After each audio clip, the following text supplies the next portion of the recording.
guys, today I'm going to be doing a review on Belgravia, the next chapter.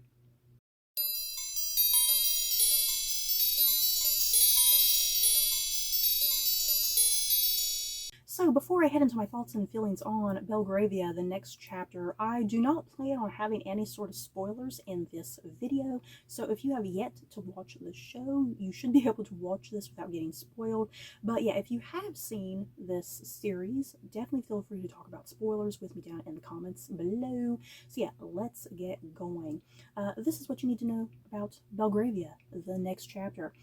It is actually a spin-off of the 2020 series Belgravia, and that was based off of a book by Julian Fellows, who is responsible behind things like Downton Abbey, for instance. And yeah, he wrote Belgravia, and that got turned into the 2020 TV series.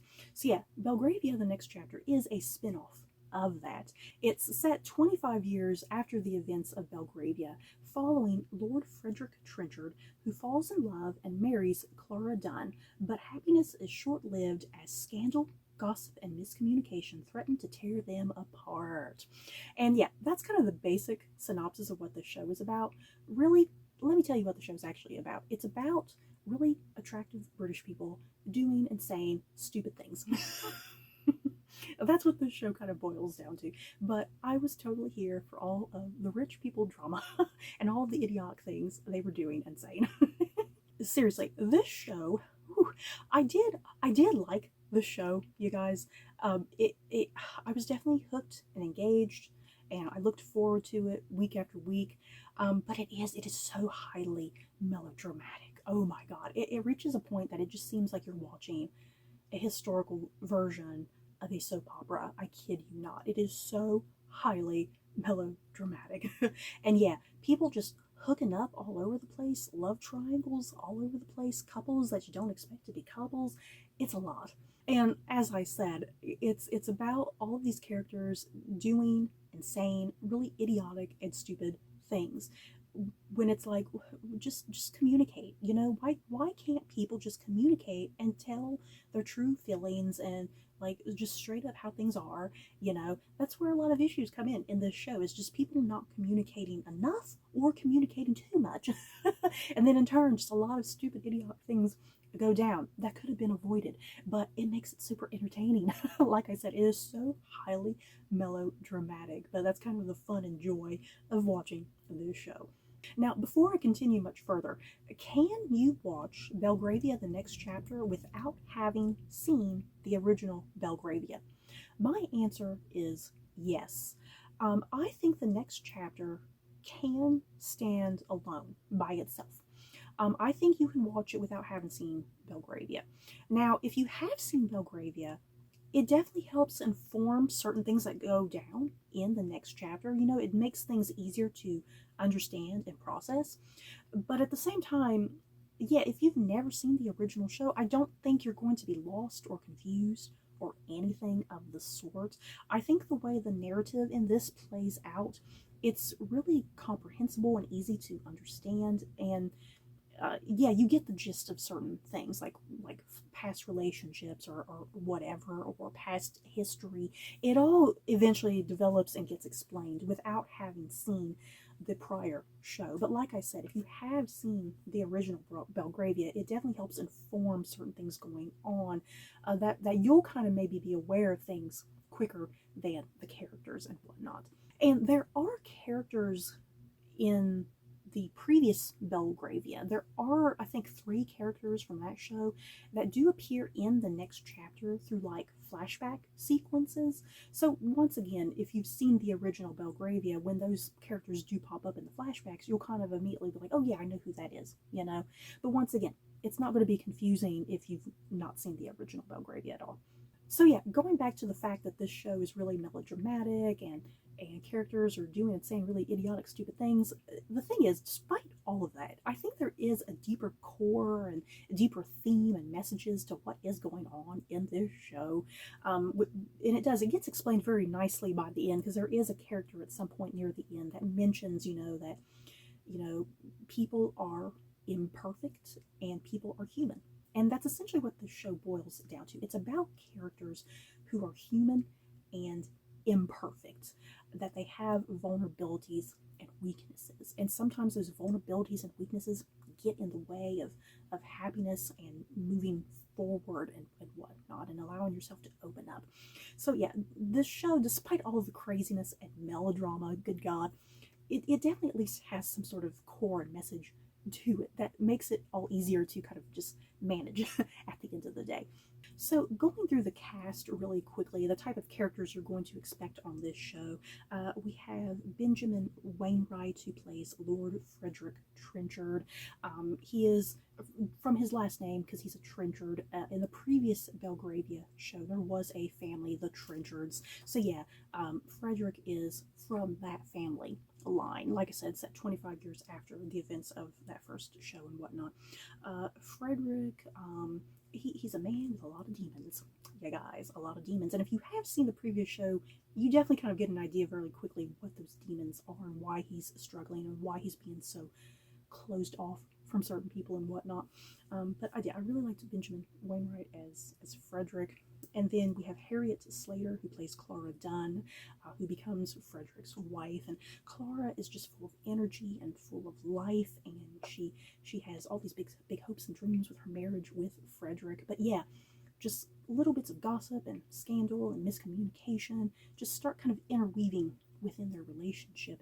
And yeah, these two have not been married for very long, and yet things are already starting to tear them apart. So that's a big part of this show, is everything that is pushing in between Frederick and Clara.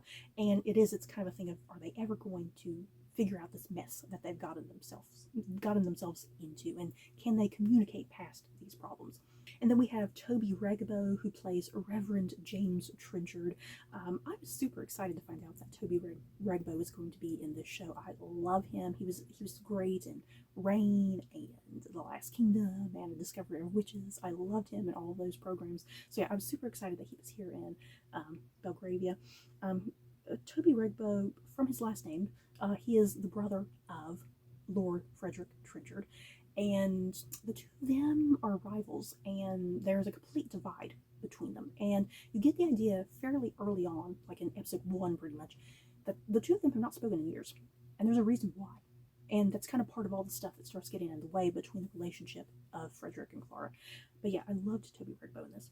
And then, yeah, playing Emily Dunn, Clara's sister, is Hannah Onslow. Emily was pretty hysterical in this show. She's kind of your comedic relief in some ways. Emily is just so consumed about, we have to have enough money to do this and that, and I need a man to have status and position. I don't want to be a spinster and all that, So Emily was pretty hysterical in this show. But yeah, she's always looking out for the family, especially when Clara kind of goes off and does stupid things that perhaps she shouldn't be doing. Emily is the one to try to fix those things. And then we have Sophie Winkleman, who is playing the Duchess of Rochester. I love Sophie Winkleman. I don't know if I've said this enough whenever Sophie Winkleman has popped up in other shows, because one of the last things she was in Sanditon season 3, and I just always love when Sophie Winkleman pops up. She's a member of the royal family. Let's be real. We all know in real life, Sophie Winkleman is a member of the royal family. But she never just puts it out there that she is. Sophie Winkleman, she's always just really quiet and I think humble to the fact that she's part of the royal family. And I genuinely see Sophie Winkleman as a really fantastic actress, and I don't think she gets enough credit often enough. That the fact that she is a really good actress, and everything that I've seen her in, I've always loved her in.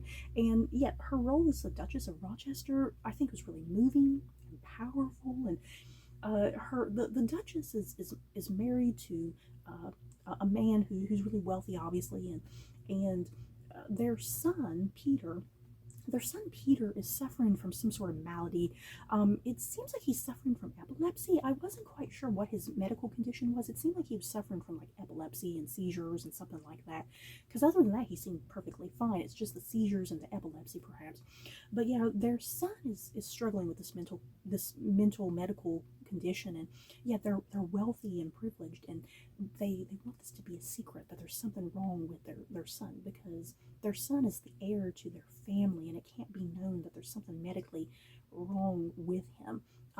So it's really scandalous, and that he's ill, rather than trying to help him, they keep it all hidden. So I liked that whole story with the Duchess and her son and her family. And she's just a mother trying to do what she can for her children, or for her very ill child. You know, she just wants to help this child. Her husband kind of keeps deterring her from making progress. Yeah, Sophie Winkleman was fantastic in that role. Like I said, it was really moving and touching, her performance. And then Edward Bluemel plays Dr. Stephen Ellerby, and Dr. Ellerby plays a lot with the Duchess of Rochester's character, and yeah, the Peter character, the little boy who's ill. And yeah, that's how he kind of comes into the circle of a lot of these wealthy people, and how he kind of comes into the circle of Clara.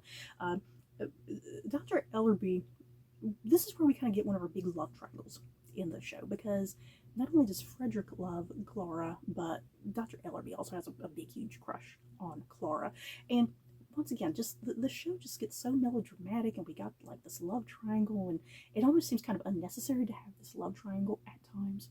But I liked Edward Bluemel as Dr. Ellerby. I think he was really effective within the narrative. We have this French lady named the Marquise, and she's played by Claude Perron.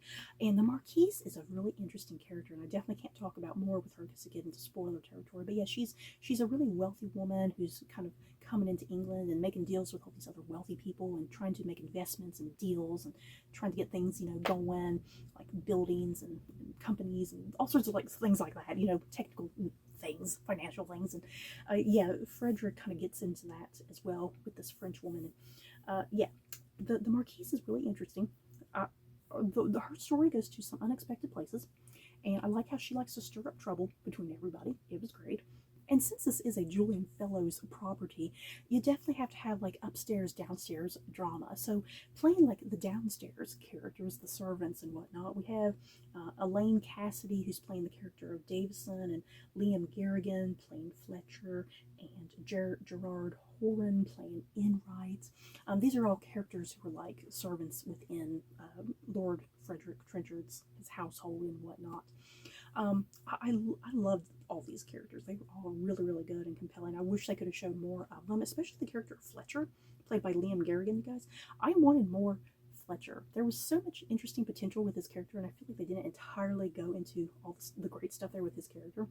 But yeah, if you've seen the show, you kind of know what I'm talking about, I guess.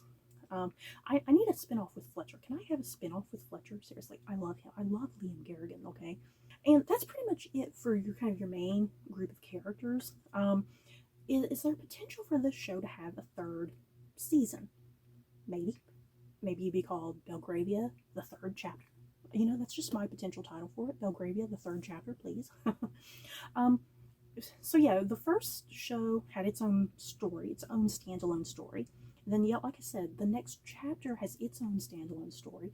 So I could easily imagine there being a third season, and we move forward maybe another 15, 20 years. And I can see another season either focusing on the children of Frederick and Clara, or even the little boy Peter, who is the son of the Duchess of Rochester, it seems like he has epilepsy or whatever. I can easily see Peter's story continuing, and him having to deal with his medical condition, and the fact that he's the heir to this estate. And I think that would be interesting to focus on his character, him as a young man. And then there's even a woman at some point, because Clara kind of gets into this whole thing of like the Bohemians during this time period, and kind of the art, the romantic art going on during this time period. You know, the romantic movement, I shall say. And she kind of gets into this whole thing, and these people who are just really free and open and loving. And there's a woman who's like a model. She models for artists, and she has like a newborn little baby girl. So I can also see the show kind of going in that direction too. This little girl kind of being seen in the future and whatnot. So I think there's potential for a third season, because I think there are several characters who are like children at the time in this show that could move on into another season, which I think would be super fun. So you guys, that is it for my thoughts and feelings on Belgravia, the next chapter. Overall, I did highly enjoy this season. Once again, it's a really highly melodramatic and insane, but like entertaining and enjoyable at the same time. You just need to know what you're getting into. Let's put it that way. Know what you're getting into with this show, because it can get all over the place. at times, but I still found it really worthwhile and enjoyable. And if anything, I think I did enjoy this season more than the original Belgravia TV show. I don't know about you guys. I think I enjoyed this second season more. I don't know. So that's it for my thoughts and feelings on Belgravia, the next chapter. In the comments below, did you guys enjoy this season? Did you not like it? Would you like to see a third season? Just let me know. So that's it for this video. Don't forget to like, comment, and subscribe. And if you like this video, you may like these other videos. Bye, guys.